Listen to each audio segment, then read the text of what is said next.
ಶ್ರೀಮಾತ್ರೇ ನಮಃ. ಶ್ರೀ ಗುರುಭ್ಯೋ ನಮಃ. ಅಯೋಧ್ಯಕಾಂಡ ಪ್ರಾರಂಭ.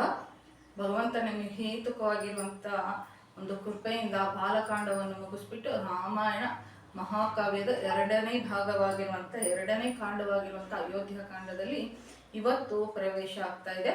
ಈ ಅಯೋಧ್ಯಕಾಂಡ ಅಂತಂದರೆ ರಾಮ ಒಂದು ಬಾಲಕಾಂಡದಲ್ಲಿ ಬ್ರಹ್ಮಚರ್ಯ ಇದರಿಂದ ಗೃಹಸ್ಥಕ್ಕೆ ಏನು ಕಾಲಿಟ್ಟಿರುವಂತ ನಂತರ ಇದು ಪೂರ್ತಿಯಾಗಿ ಅಂತಂದ್ರೆ ಬಾಲಕಾಂಡದಲ್ಲಿ ಒಂದು ವಿದ್ಯಾರ್ಥಿಯಾಗಿದ್ರು, ಗುರುಗಳ ಹತ್ರ ಶಿಕ್ಷಣ ತೆಗೆದುಕೊಂಡ್ರು, ಹಾಗೂ ತಂದೆಯ ಒಂದು ಅನುಮತಿಯಿಂದ ವಿವಾಹವನ್ನು ಕೂಡ ಮಾಡ್ಕೊಂಡಿರುವಂತಹ ರಾಮ ಜೀವನ ಮೊದಲಾಗುತ್ತೆ. ಜೀವನದಲ್ಲಿ ಎದುರಾಗುವಂತಹ ಪರಿಸ್ಥಿತಿಗಳಿಗೆ ಹೇಗೆ ರಾಮ ಎಲ್ಲೋ ವಿಷ್ಣುಮೂರ್ತಿಯಾಗಿದ್ರು ಶ್ರೀರಾಮಚಂದ್ರ ಪ್ರಭು ವಿಷ್ಣುಮೂರ್ತಿನೇ ಶ್ರೀರಾಮಚಂದ್ರ ಪ್ರಭುವಾಗಿ ಮಾನವರಾಗಿ ಹುಟ್ಟಿರ್ತಾರೆ. ಇಲ್ಲಿ ಹುಟ್ಟಿರುವಂತ ರಾಮ ನನ್ನ ಸ್ವಂತ ಅಭಿಪ್ರಾಯ, ನನ್ನ ಒಂದು ಅನಿಸಿಕೆ, ನನ್ನ ಮನಸ್ಸಿಗೆ ಹೀಗೆ ಅನ್ನಿಸ್ತಾ ಇದೆ ಅಂತಂತಂದು ಎಲ್ಲೋ ರಾಮಾಯಣ ಪೂರ್ತಿ ಎಲ್ಲೂ ಹೇಳೋದೇ ಇಲ್ಲ. ಈ ಒಂದು ಮಾತನ್ನು ಮಾತ್ರ ರಾಮಚಂದ್ರ ಪ್ರಭುವಿನ ಬಾಯಿಯಿಂದ ಕೇಳೋದಕ್ಕೆ ಆಗೋದಿಲ್ಲ. ಶಾಸ್ತ್ರ ಏನ್ ಹೇಳಿದೆ ಅದನ್ನ ನಾನು ಮಾಡ್ತಾ ಇದ್ದೀನಿ, ಧರ್ಮ ಏನ್ ಹೇಳಿದೆ, ವೇದ ಏನ್ ಹೇಳಿದೆ ಅದರ ಪ್ರಕಾರ ನಾನು ಮಾಡ್ತಾ ಇದ್ದೀನಿ ಅಂತ ಹೇಳ್ತಾರೆ. ಇಲ್ಲಿ ಏನು ಸುಖ ಮತ್ತು ದುಃಖದಲ್ಲಿ ಬದಲಾಗದೆ ಇರುವಂತ ಅಕ್ಷರ ಯಾವುದು ಅಂತಂದ್ರೆ ಖ. ಸುಖದಲ್ಲೂ ಖ ಇದೆ, ದುಃಖದಲ್ಲೂ ಖ ಇದೆ. ಆದ್ರೆ ಸುಖ ಬಂದಾಗ್ಲೂ ಬದಲಾವಣೆ ಆಗೋದಿಲ್ಲ ಶ್ರೀರಾಮಚಂದ್ರ ಪ್ರಭು. ದುಃಖ ಬಂದಾಗ್ಲೂ ಬದಲಾವಣೆ ಆಗದೆ ಇರುವಂತವ್ರು ಯಾರಾದ್ರೂ ಇದ್ದಾರೆ ಅಂತಂದ್ರೆ ಶ್ರೀರಾಮಚಂದ್ರ ಪ್ರಭು. ಬದಲಾಗಿರುವಂತ ಪರಿಸ್ಥಿತಿಯಲ್ಲಿ ತನ್ನ ಸುತ್ತೂರ ಇರುವಂತವ್ರೆಲ್ಲರೂ ಬದಲಾವಣೆ ಆದ್ರೂ ಬದಲಾವಣೆ ಆಗ್ಬೇಕಾಗಿರುವಂತದ್ದು ಮಾನಸಿಕವಾಗಿ ಮತ್ತು ತಮ್ಮ ವ್ಯಕ್ತಿತ್ವದಲ್ಲಿ ಬದಲಾವಣೆ ತಂದ್ಕೊಬೇಕಾಗಿರುವಂತ ಶ್ರೀರಾಮಚಂದ್ರ ಪ್ರಭು ವೇದವನ್ನು ಅನುಸರಿಸಿ, ಶಾಸ್ತ್ರವನ್ನು ಅನುಸರಿಸಿ ಅದೆಷ್ಟು ತಟ್ಕೊಂಡು ನಿಂತ್ಕೊಳ್ತಾರೆ ಅಂತ ಹೇಳುವಂಥದ್ದೇ ಯಾವುದು ಅಯೋಧ್ಯಕಾಂಡ. ರಾಮಾಯಣ ಅಂತಂತಂದ್ರೆ ವೇದೋಪಬ್ರಹ್ಮಣ. ಇಲ್ಲಿ ಒಬ್ಬ ಮನುಷ್ಯನಿಗೆ ಜೀವನದಲ್ಲಿ ಹುಟ್ಟು, ಮದುವೆ ಮತ್ತು ಸಾವು, ಈ ಗೃಹಸ್ಥಾಶ್ರಮ ಎಲ್ಲಾ ಆಶ್ರಮಗಳಿಗೂ ಆಧಾರವಾಗಿರುತ್ತೆ. ಸನ್ಯಾಸಿಯನ್ನು ಆಧರಣೆ ಮಾಡಬೇಕಾಗಿರುವಂಥದ್ದು, ಬ್ರಹ್ಮಚಾರಿಗಳಿಗೆ ಆಧರಣೆ ನೀಡುವಂಥವ್ರು ವಾನಪ್ರಸ್ಥರಿಗೆ, ಮತ್ತು ಇವ್ರಿಗೂ ಕೂಡ ಯಾರು ಆಧಾರವಾಗಿ ನಿಂತ್ಕೊಂಡಿರ್ತಾರೆ ಅಂದ್ರೆ ಗೃಹಸ್ಥರು ಆಧಾರವಾಗಿ ನಿಂತ್ಕೊಂಡಿರ್ತಾರೆ. ಅವರ ಒಂದು ಆತಿಥ್ಯ ಕೊಡುವಂಥದ್ದು, ಅವರು ನೀಡುವಂತಹ ದಾನದಿಂದ ಈ ಎಲ್ಲಾ ಆಶ್ರಮಗಳು 3 ಆಶ್ರಮಗಳು ನಿಂತ್ಕೊಂಡಿರ್ತವೆ ಅಂತ ನಾವಿಲ್ಲಿ ಗುರುತಿಸ್ಬೇಕಾಗುತ್ತೆ. ಇಲ್ಲಿ ಧರ್ಮ ಅಂದ್ರೆ ಸತ್ಯ ಮತ್ತು ಧರ್ಮ, ಒಂದು ಸತ್ಯವನ್ನು ಇಟ್ಕೊಂಡು ಧರ್ಮವನ್ನು ಪಾಟಿಸೋದಿಷ್ಟು, ಧರ್ಮವನ್ನು ಇಟ್ಕೊಂಡ್ರೆ ಸತ್ಯ ಹೇಗೆ ಮರ್ಮಾಚಾಗುತ್ತೆ, ಎರಡರಲ್ಲೂ ಎಡೋದಲ್ಲೇ ಸತ್ಯವನ್ನು ಮತ್ತು ಧರ್ಮವನ್ನು ಹೇಗೆ ಪಾಲಿಸ್ತಾರೆ ಅಂತಂತಂದು ಇಲ್ಲಿ ತಿಳ್ಕೊಬೇಕಾಗತ್ತೆ.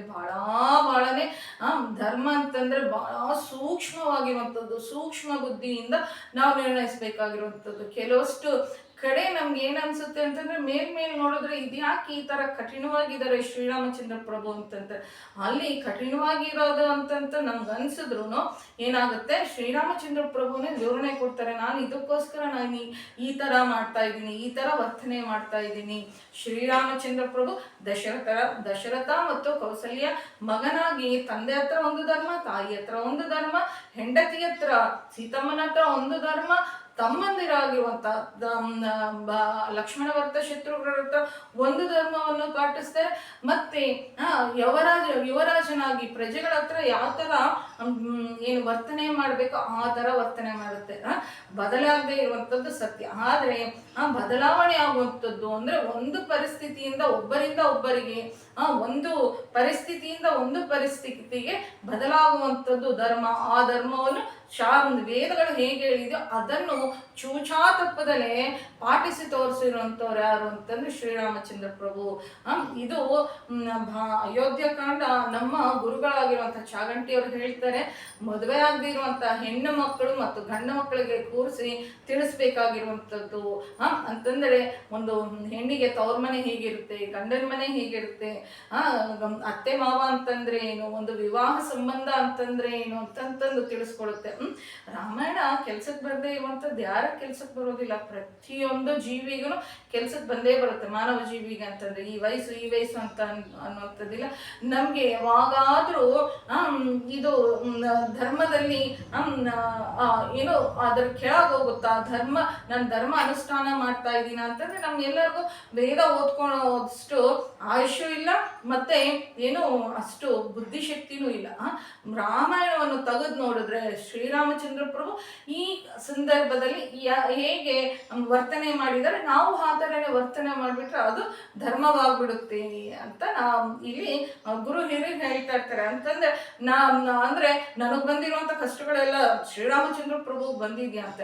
ಶ್ರೀರಾಮಚಂದ್ರ ಪ್ರಭು ಬಂದಿರುವಂತ 1% ಕಷ್ಟ ನಮಗ್ ಬಂದ್ರು ನಾವು ಬದುಕೇ ಇರೋದಿಲ್ಲ. ಇದನ್ನ ನಾನು ಹೇಳ್ತಾ ಇದ್ದೀನಿ. ಹೇಳ್ತಾ ಅಯೋಧ್ಯ ಕಾಂಡದ ಏನು ಕಥೆಯಲ್ಲಿ ಪ್ರವೇಶ ಮಾಡೋಣಂತೆ. ಇದು ನಿರ್ವಿಘ್ನವಾಗಿ ಮುಗಿಬೇಕು ಅಂತ ನಮ್ಮ ಗುರುನಾಥರ ಪಾದಗಳನ್ನು ಹಿಡಿತಾ ಪಾದಗಳಿಗೆ ನಮಸ್ಕಾರ ಮಾಡ್ತಾ ನಾನು ಅಯೋಧ್ಯ ಕಾಂಡವನ್ನು ಪ್ರಾರಂಭ ಮಾಡ್ತಾ ಇದ್ದೇನೆ. ದಶರಥನ ಮಕ್ಕಳ ಮದುವೆಗೆ ಭರತನ ಸೋದರ ಮಾವನಾಗಿರುವಂತ ಯಧಾಜಿತ್ತು ಕೂಡ ಬರ್ತಾನಂತೆ. ಅಂತಂದ್ರೆ ಇಲ್ಲಿ ಯುಧಾಜಿತ್ತನ್ಗೆ ವಾರ್ತೆಯನ್ನು ಕಳಿಸ್ದಂಗೆ ನಮ್ಗೆ ಬಾಲಕಾಂಡದಲ್ಲಿ ಎಲ್ಲೂ ಹೇಳಿಲ್ಲ. ಆದ್ರೆ ಈ ಯುಧಾಜಿತ್ ಅಂತಂದ್ರೆ ಕೈಕಮ್ಮನ ಒಬ್ಬ ಅಣ್ಣನೂ ಇಲ್ಲ ಅಂತಂದ್ರೆ ತಮ್ಮ ಸೋದರ ಮಾವ ಅಂತಂದ್ರೆ ಇದಿರ್ಬೇಕು.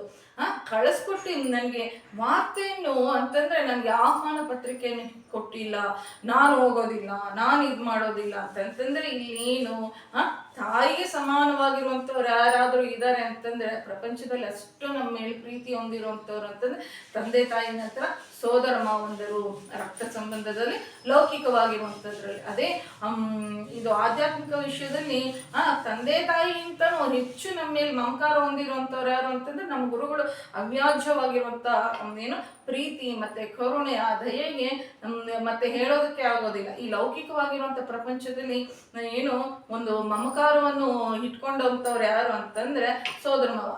ನನಗೆ ನಮ್ಮ ಭಾವಂದರು ನನಗೆ ಮಂತ್ರಿಗಳನ್ನಾದ್ರೂ ಕಳಿಸಿ ಇದ್ ಮಾಡ್ಲಿಲ್ಲ, ಖುದ್ದು ಕಳಿಸಿ ಇದ್ ಮಾಡ್ಲಿಲ್ಲ. ಕೆಲವಷ್ಟು ನಾವು ಶುಭ ಕಾರ್ಯಗಳಲ್ಲಿ ನೋಡ್ತಾ ಇರ್ತೀವಿ, ಆಗಿನ ತನಕ ಚೆನ್ನಾಗಿರ್ತಾರೆ.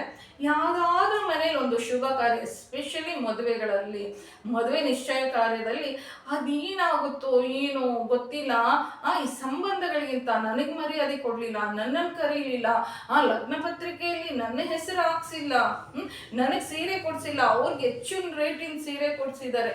ಇದೇ ಏನ್ ಬಹಳ ಏನು ಒಂದು ಚೀಪ್ ಆಗಿರುವಂತ ವಿಷಯಗಳನ್ನ ಇಟ್ಕೊಂಡು ಅಲ್ಲಿ ಒಂದು ಮದುವೆ ನಡೆದಿದೆ ಅಂತಂದ್ರೆ ಕೆಲವಷ್ಟು ಸಂಬಂಧಗಳಿಗೆ ಸಮಾಧಿನೇ ಕಟ್ಟದಂಗ ಆಗ್ಬಿಡುತ್ತೇನೋ ಅಂತ ಈ ಕಾಲದ ಈ ಒಂದು 10-15 ವರ್ಷಗಳಲ್ಲಿ ನಡೀತಾ ಇರುವಂತ ಒಂದು ಮದುವೆಗಳಲ್ಲಿ ಈ ತರ ವರ್ತನೆ ಮಾಡ್ತಾ ಇದ್ದಾರೆ.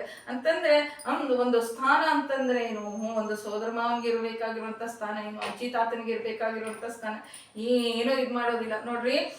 ಇಲ್ಲಿ ತಂದೆ ತಾಯಿ ಪುರೋಹಿತಕ್ಕೆ ಕರಿತಾ ಇರ್ತಾರೆ, ವಧುವಿನ ತಂದೆ ತಾಯಿನ ಕರಿತಾ ಇರ್ರಿ.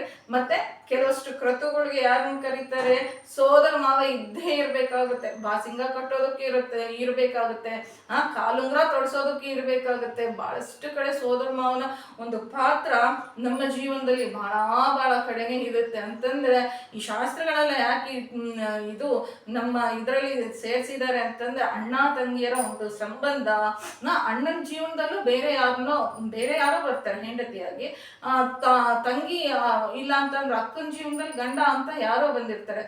ಅವರು ಆ ಕಡೆ ಹೋಗ್ದಲೆ ಶಾಸ್ತ್ರದಲ್ಲಿ ಇವರೇ ಮಾಡ್ಬೇಕು ಅಂತ ಇಟ್ಟಿರೋದಕ್ಕೆ ಈಗಿನ ತನಕ ಒಂದು ತಲೆಮಾರಿನ ತನಕ ಅಣ್ಣ ತಮ್ಮಂದ್ರು, ಅಕ್ಕ ತಂಗಿಯಂದ್ರು ಏನೋ ಒಂದು ಸಂಬಂಧ ಅದೆಷ್ಟು ಚೆನ್ನಾಗಿರ್ತಾ ಇದ್ರು. ಕೇಳಿದ್ರೇನೆ ಒಂದು ಎಷ್ಟು ಚೆನ್ನಾಗಿರುತ್ತೆ. ಈ ಕಾಲದಲ್ಲಿ ಯಾಕಿಲ್ಲಪ್ಪ ಅಂತಂತ ಇದ್ದಾರೆ, ಎಲ್ಲರೂ ಆಗಿಲ್ಲ. ಆದ್ರೆ ಕೆಟ್ಟೋಗಿರುವಂತ ಸಂಬಂಧಗಳನ್ನು ನೋಡಿದ್ರೆ ಅಂತಂದ್ರೆ ಇವೆಲ್ಲವನ್ನು ರಾಮಾಯಣ ಕೇಳಿದ್ರೆ ಸಂಬಂಧದ ಒಂದು ಬೆಲೆ ತಿಳಿಯುತ್ತೆ. ಅಂತಂದ್ರೆ ಇಲ್ಲಿ ತಾನು ಅಹಂಕಾರಕ್ಕೆ ಹೋಗ್ದಲೆ ಸಂಬಂಧಕ್ಕೆ ಬೆಲೆ ಕೊಟ್ಟಿರುವಂತ ಯುಧಾಜಿತ್ತರನ್ನ ನಾವಿಲ್ಲಿ ಆದರ್ಶವಾಗಿ ತೆಗೆದುಕೊಳ್ಬೇಕಾಗತ್ತೆ, ಕೈಕಮ್ಮನ ತಮ್ಮನ್ನ. ಆಗ ಅಸಲು ಆತ ಬಂದಿರೋದು ಯಾಕೆ ಅಂತಂದ್ರೆ ಕೆಲವು ದಿನಗಳು ಏನು ಭರತನನ್ನು ಅವರ ಮನೆಗೆ ಕರ್ಕೊಂಡು ಹೋಗ್ಬೇಕು ಅಂತ ಬಂದಿರ್ತಾರಂತೆ. ಹೀಗಾಗಲೇ ಭರತ ಮಿಥಿಲಾ ನಗರಕ್ಕೆ ಸೇರ್ಕೊಂಡಿರೋದ್ರಿಂದ ಈತ ಕೂಡ ಪ್ರಯಾಣ ಆಗ್ತಾರಂತೆ.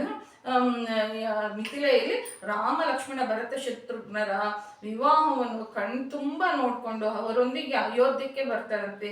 ಸ್ವಲ್ಪ ಕಾಲ ಆದ್ಮೇಲೆ ಯುಧಾಜಿತ್ ಭರತನನ್ನು ಮನೆಗೆ ಕರ್ಕೊಂಡು ಹೋಗ್ತಾರಂತೆ. ಏನು ಅವರ ರಾಜ್ಯಕ್ಕೆ ಮನೆಗೆ ಕರ್ಕೊಂಡು ಹೋಗ್ತಾರಂತೆ. ಭರತನೊಂದಿಗೆ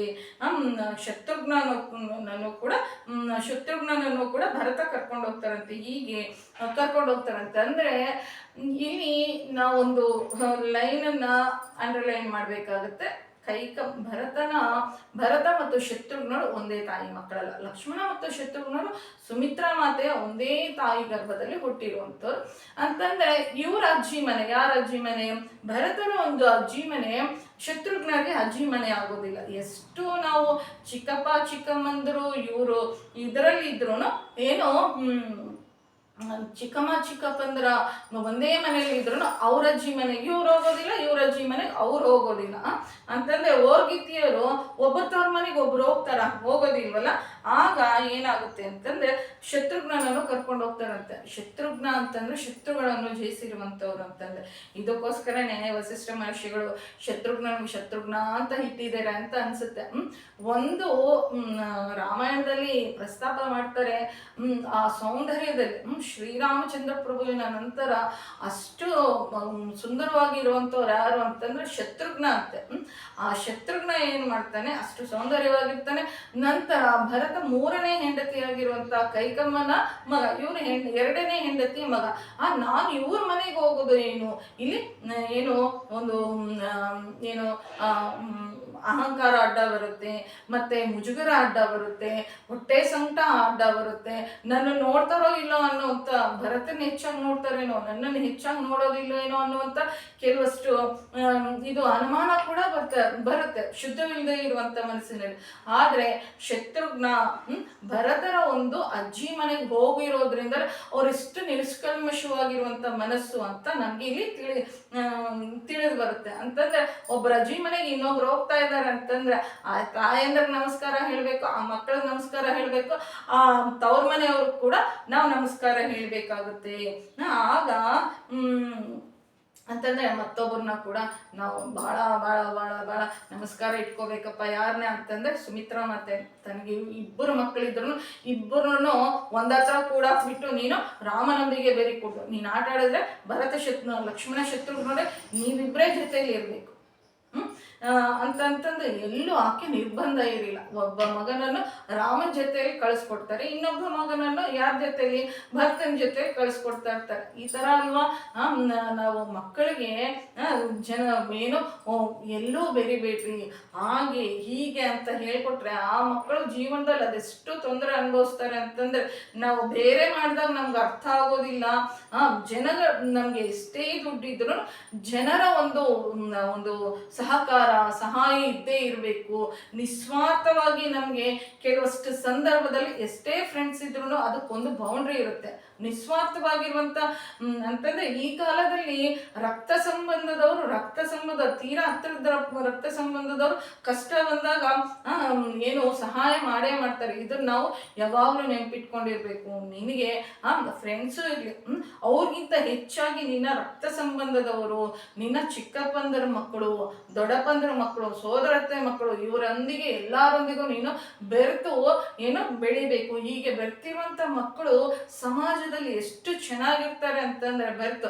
ಅದೇ ನಾವು ಜೈಲಲ್ಲಿ ಹಾಕಿ ಬೆಳೆಸಿರುವಂತ ಮಕ್ಕಳು ಸಮಾಜದಲ್ಲಿ ಅವರು ಬಹಳನೇ ಹೆಚ್ಚೆಚ್ಚು ಕಷ್ಟಗಳನ್ನು ಅನುಭವಿಸ್ತಾ ಇರ್ತಾರೆ ಅಂತ ನಾವಿಲ್ಲಿ ರಾಮಾಯಣದಲ್ಲಿ ಪ್ರತಿಯೊಂದು ಒಂದೊಂದು ಸಾಲನ್ನು ಅಮೃತ ಬಿಂದು, ಯಾವ್ದನ್ನ ಬಿಡಬೇಕು ಯಾವ್ದನ್ನ ಏನ್ ಮಾಡ್ಬೇಕು ತಗೋಬೇಕು ಅಂತ ಅರ್ಥನೇ ಆಗೋದಿಲ್ಲ. ಹೀಗೆ ತಾತಂದರ ಅಜ್ಜಿ ಮನೆಯಲ್ಲಿ ಹೋದಾಗ ಅವ್ರು ಎಷ್ಟು ಭರತ ಮತ್ತು ಶತ್ರುಘ್ನರು ಎಷ್ಟು ಭೋಗಗಳನ್ನು ಅನುಭವಿಸ್ತಾ ಇದ್ರು. ಯಾವಾಗ್ಲೂ ದಶರಥ ಮಹಾರಾಜರನ್ನ ನೆನೆಸ್ಕೊಳ್ತಾ ಇದ್ರಂತೆ. ಅಂದ್ರೆ ನಾನು ಹೊಸದಾಗಿ ಹೇಳ್ಬೇಕಾಗಿಲ್ಲ, ನಮ್ಮನೆಗಿಂತ ಅಜ್ಜಿ ಮನೆಗೆ ಹೋದ್ರೆ ಅಜ್ಜಿ ತೋರಿಸುವಂತ ಪ್ರೀತಿ, ತಾತ ತೋರಿಸುವಂತ ಏನು ಒಂದು ಮಮಕಾರ, ಸೋದರ ಮಾವ ತಂದ್ಕೊಟ್ಟು ಎಲ್ಲ ತಂದು ಕೊಡ್ತಾ ಇರ್ತಾರೆ, ತಿನ್ರೋ ತಿನ್ರೋ ತಿನ್ರೋ ಅಂತ. ಅಜ್ಜಿ ಪ್ರೀತಿ, ತಾತನ ಪ್ರೀತಿ, ಅಲ್ಲಿ ಇದು ಅಂತ ಚಿಕ್ಕಮ್ಮಂದ್ರ ಪ್ರೀತಿ, ಸೋದರ ಮಾವಂದ್ರ ಪ್ರೀತಿ, ಇದ್ರಲ್ಲಿ ಮುಳುಗೋಗ್ಬಿಟ್ಟು ಏನೋ ತಂದೆ ಯಾರು ನಮ್ಗೆ ಜನ್ಮ ನೀಡಿರುವಂತ ತಂದೆ ತಾಯಿನ ಯಾವತ್ತೂ ಮರಿಬಾರ್ದು ಅಂತಂತಂದು ಇಲ್ಲಿ ಭರತ ಶತ್ರುಘ್ನರನ್ನು ನೋಡಿ ನಾವು ಕಲ್ತ್ಕೊಬೇಕಾಗುತ್ತೆ. ಒಂದು ಹೊಸದಾಗಿ ಮದುವೆ ಆಗಿರುತ್ತೆ, ನಾವು ಹೊಸದಾಗಿ ಮದುವೆ ಆಗಿರುವಂಥ ಗಂಡ ಮಕ್ಕಳಾಗಲಿ ಹೆಣ್ಣು ಮಕ್ಕಳಾಗಲಿ ಈ ಭಾನುವಾರ ಇವತ್ತು ಅಪ್ಪ ಈ ಥರ ಪೂಜೆ ಮಾಡ್ತಾ ಇದ್ರು, ಈ ಥರ ನನಗೆ ಸ್ವೀಟ್ಗಳು ತಂದು ಕೊಡ್ತಾ ಇದ್ರು, ಈ ಥರ ಮಾಡ್ತಾ ಇದ್ರು ಅಂತ ನೆನೆಸ್ಕೊಳ್ತಾ ಇದ್ದ ಆ ಹುಡುಗಿಗೂ ಕೂಡ ಏನು ನನ್ನ ಗಂಡನಿಗೆ ಇವ್ರಂದ್ರೆ ಮನಸ್ಸಲ್ಲಿ ಈ ಸ್ಥಾನ ಇದೆ, ಅದಕ್ಕೋಸ್ಕರ ನಾನು ಅವ್ರಿಗೆ ಈ ಸ್ಥಾನ ಕೊಡಬೇಕು. ಬಂದಿರುವಂಥ ಹೆಣ್ಣು ಮಕ್ಕಳನ್ನ ನಾವಿವತ್ತು ದೂಷಣೆ ಮಾಡಬಾರ್ದು. ನಾವು ಹೇಗೆ ಕಲಿಸ್ಕೊಡ್ತೀವೋ ಹಾಗೆ ಇದು ಮಾಡ್ತಾರೆ. ಹೆಣ್ಣು ಮಕ್ಕಳಾದ್ರೂ ಅಷ್ಟೇ ತಮ್ಮ ತಂದೆ ತಾಯಿನ ಮರಿದಲೆ ಆಗಾಗ ನೆನೆಸ್ಕೊಳ್ತಾ ಇದ್ರೆ ಅವ್ರಿಗೆ ಎಷ್ಟು ಪ್ರೀತಿ ಇರುತ್ತೆ. ಅದನ್ನ ನೋಡಿರುವಂತ ಮಕ್ಕಳು ನಾವು ಕೂಡ ತಂದೆ ತಾಯಿನ ಈ ತರನೇ ಪ್ರೀತಿ ಮಾಡ್ಬೇಕು ಅಂತಂತಂದು ನಮ್ಮನ್ನು ನೋಡಿ ಕಲ್ತ್ಕೊಳ್ತಾರೆ. ರಾಮಾಯಣ ಹೆಚ್ಚು ಹೆಚ್ಚು ಮುಂದಕ್ಕೆ ಹೋಗದೆ ಇದ್ರು, ಕಥೆಯಲ್ಲಿ ಮುಂದಕ್ಕೆ ಹೋಗದೆ ಇದ್ರು ಪ್ರತಿಯೊಂದು ಸಾಲಿನಲ್ಲೂ ನಮ್ಮ ಜೀವನಕ್ಕೆ ಬೇಕಾಗಿರುವಂಥ ಅನೇಕ ಉಪಯುಕ್ತವಾಗಿರುವಂಥದ್ದು 100% ಉಪಯೋಗಕ್ಕೆ ಬರುವಂಥ ವಿಷಯಗಳಿರುತ್ತೆ. ಇದನ್ನು ನಾವು ತಿಳ್ಕೊಬೇಕಾಗುತ್ತೆ. ಸುಮ್ಮನೆ ಓದ್ಕೊಂಡು ಹೋದ್ರೆ ಅದ್ರ ಪ್ರಯೋಜನ ಇಲ್ಲ. ರಾಮಾಯಣ ಅಂತಂದ್ರೆ ಮಾನವ ಜೀವನದ ಸಾರವಾಗಿರುತ್ತೆ. ಅದನ್ನ ನಾವು ಯಾವುದೇ ಒಂದು ಅಂಶವನ್ನು ತೆಗೆದುಕೊಂಡು ನಮ್ಮ ಜೀವನದಲ್ಲಿ ಅಳವಡಿಸ್ಕೊಂಡ್ರೆ ನಮ್ಮ ಜೀವನ ಉದ್ಧಾರಣೆ ಆಗ್ಬಿಡುತ್ತೆ ಅಂತ ಏನೋ ಗುರು ಹಿರಿಯರು ಮತ್ತು ಶಾಸ್ತ್ರಗಳು ಕೂಡ ಹೇಳ್ತಾ ಇರುತ್ತೆ. ಜೈ ಶ್ರೀರಾಮ್, ಸದ್ಗುರುನಾಥ್ ಮಹಾರಾಜ್ ಕಿ ಜೈ. ಕೇಳಿದ್ದಕ್ಕೆ ಎಲ್ಲರಿಗೂ ಧನ್ಯವಾದಗಳು. ನಮ್ಮ ಚಾನೆಲ್ ಇಷ್ಟ ಆಗಿದ್ರೆ ಸಬ್ಸ್ಕ್ರೈಬ್ ಮಾಡ್ಕೊಳ್ರಿ, ಶೇರ್ ಮಾಡಿ ಹಾಗೂ ಲೈಕ್ ಮಾಡಿ. ಜೈ ಶ್ರೀರಾಮ್.